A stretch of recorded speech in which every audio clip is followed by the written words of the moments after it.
You're watching Good Morning Nigeria, reaching you on the network service of the Nigerian Television Authority. Now, as a prompt for our conversation this morning on reports from the states in terms of their responses. All right, let's go to Mina.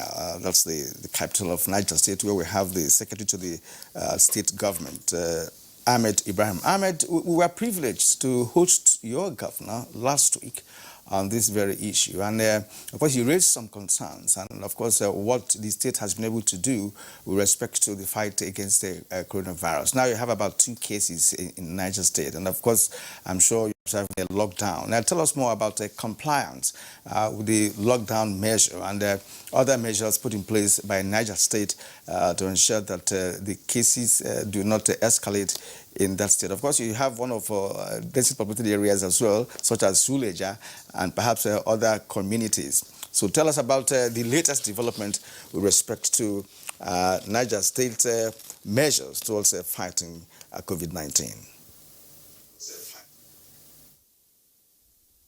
Well, thank you very much. I'm happy, the executive governor of the state, had interaction, with your team, and he has really listed, some of those measures that Niger State government has taken, towards the containment, of the virus. Well, these measures, in summary, include, all schools are closed down, all motor parks, are closed down, all markets, are closed down. Some of these measures, we started them before even the confirmed cases, that we have today, because we believed, that that was the best way to go. Many states, thought we overreacted, but believe me, those measures, have helped, to reduce perhaps, the number of index cases today. As it is, we have also strengthened the measures. We have continued to observe 24 hours, lockdown, for the first 3 days, Monday to, Wednesday. Thursday today has been a bit window of for people to go and replenish whatever they are going to acquire, essential households, items. And then we close again, for Friday, Saturday, and Sunday, and then open up on Monday. Now, during this time, all of these movements, all of these activities are highly restricted. The other one that we've done is to profile all border points, about 25 of them, and we make sure that we put sufficient, enforcement, along those borders, so that people who are coming in, from other states are highly, profiled and checked, by medical staff. And then if they are not carrying essential items, they are also they are asked not to enter the state. For those who, try to enter, we actually return them back. There are a few cases of that in the last 2 days. Now, secondly, we also have been talking, with the clerics, both the Muslims and Christians, to see how they can, inform their followers. You know that, in the last 2 Juma prayers, we never observed them because of the understanding we had with the imams.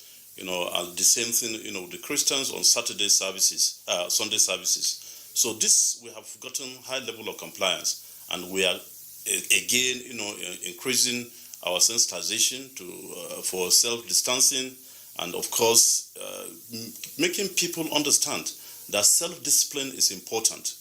There is so much government can do in terms of measures, but discipline is what is key, to the containment of, this virus. Well, you cannot be draconian in terms of telling people, to keep distance, when they are in a gathering. You can also, just persuade them, not to go into social, activities like naming ceremonies, wedding ceremonies, and the rest of it. And because of the size of the state, we really had to, spread, this sensitization through different, media, and this has been paying off. Secondly, we also have experience. We know we never had these cases until just recently. Yesterday we had a second case, and these 2 cases had a history of travels, from Lagos. And fortunate enough, the communities have been cooperating with us, because in all of these 2 cases, it was the communities that have actually raised the alarm that we had these persons, coming from these destinations, and we never trusted them. So it is important that government should respond. And in all of those cases, we responded, picked up, these people and then brought them to, to isolation centers. So far, we have about 12 isolation centers across the state. Each emirate has an isolation center. In urban areas, we have, 2 or 3, as the case may be, because based on the population. And so all of this part of, the measures that have been put in place. And of course, we're getting, very good compliance, from people through education, through communication and enlightenment. SSG, Niger State, what is your testing capability at the moment? Other than just taking temperatures at the entry and exit points into the state, you have 2 cases. Well, are you undertaking random testing? We have seen what the FCT is doing on account, of course, of the number of cases that it has to deal with, but because there are also contacts, so it's having to test randomly. Does Niger State have that capacity or capability, considering that you are one of the adjacent states to the FCT? Unfortunately, that is our weak point. We do not have capacity, for testing. All the tests that were conducted were actually, done in Abuja. And this is one of the things that His Excellency the Governor is trying to see if we can have rapid, test kits. But we're also told that, even if you do, tests, they have to be confirmed, by NCDC.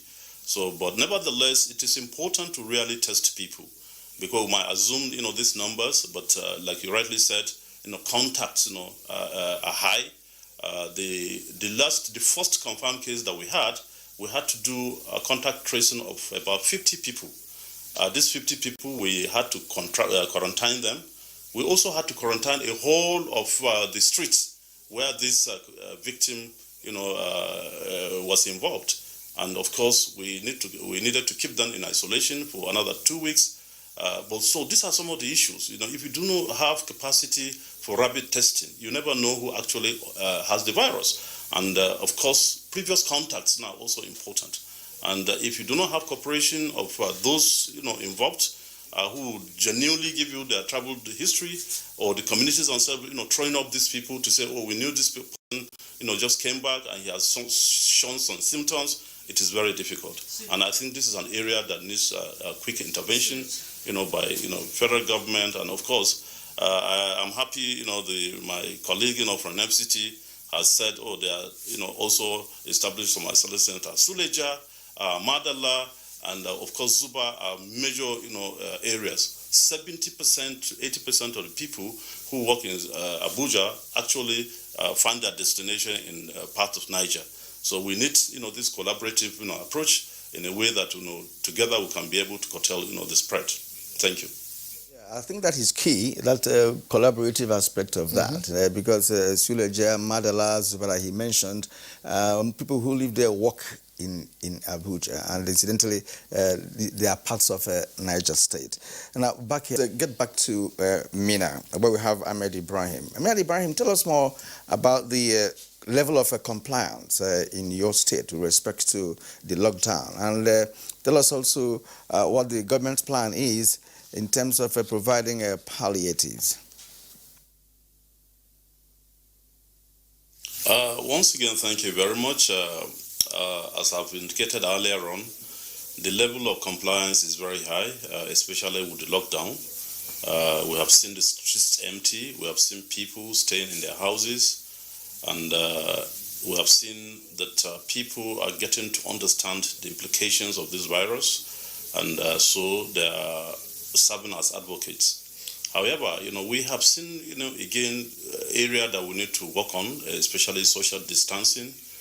Many people do not understand that social distancing is key, to the containment of the virus. So we're working on that. People have to use a minimum number of hours given for them, to rush. And then in the process, you see them so cluster and actually defying, the application of social distancing. We're working on that as government. We are also getting volunteers, to support us in this regard. However, for palliatives, of course, if you keep people in their houses, and you need to really provide for them. You need to make their houses very comfortable. In Niger, we have a multifaceted approach, to on the issue of palliatives. One of the first things we did, because of the season, we negotiated with an electricity distribution company, the AEDC, to see how they could extend, the number of hours for supply of electricity. We succeeded in that. Before the lockdown, we had, on the average, 3 to 4 hours of electricity supply. But today, in some locations, we have up to 18 hours. That came as a cost because we had to pay some subsidy, to get that done. Secondly, we also looked at the area of water supply. This is key because we know that if people cannot have access to clean water, then that would be a problem. So what we have done is to work with the Ministry of Water Resources and the Water Board to, rehabilitate all the water points to ensure that, people get access to water. We also supplemented that, with tanker supplies in locations that do not have, water connectivity. Thirdly, of course, we also, we bought grains or assorted grains, rice, maize, millet, and some other, commodities to distribute across, the entire state. This was also complemented by all the individual local governments. And that is going on, and we are happy that, very helpful Nigerians, are also partnering with us. We have received so many donations in the form of food commodities. We have received so many, support from individual corporate entities that made some medical supplies available to us. So this is helping government, to really, extend, the campaign. However, sorry, SSG, please, very quickly, because we're getting pressed for time now.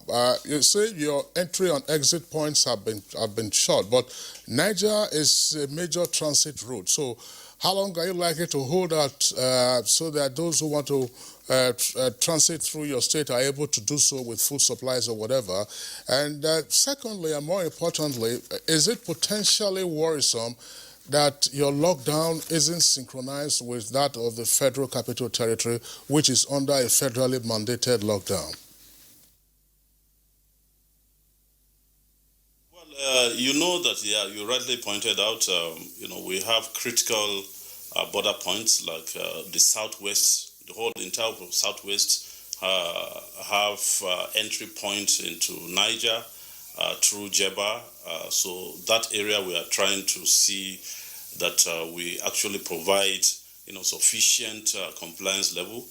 Of course, critical supplies, food items, manufactured goods, pharmaceuticals, and other related allowable, products are allowed entry.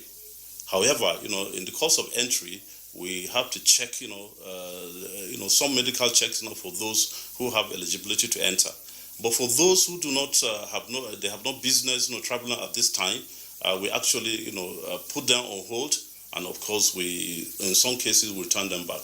Of course, we are trying to synchronize, with the federal government, directly, especially on the FCT side, as much as possible. And this is why the collaborative, approach is important. While we are aligning with what the federal government, focus is, we are also looking at internal mechanisms that can deal, with movement, intra and interstate movement. And of course, we are not having any issues, with that. But importantly, critical items, consumable items are allowed entry, and of course, people who are conveying, those products are checked, medically from time to time. All right, thank you indeed, Ahmed Ibrahim, the SSG of Niger State. Many Nigerians are also making their own contributions via Skype, and we're going to read some of them as much as time can allow us. And we'll begin with this. Innocent Yawal James, he says, some Nigerians are in doubt of the existence of this virus in Nigeria because it looks like politics is being infused by some states to the pandemic. It's real, and please let's not downplay it. Other countries are gradually relaxing the lockdown, and Nigerians are aware of that. Now, Chris Simeon, security operatives in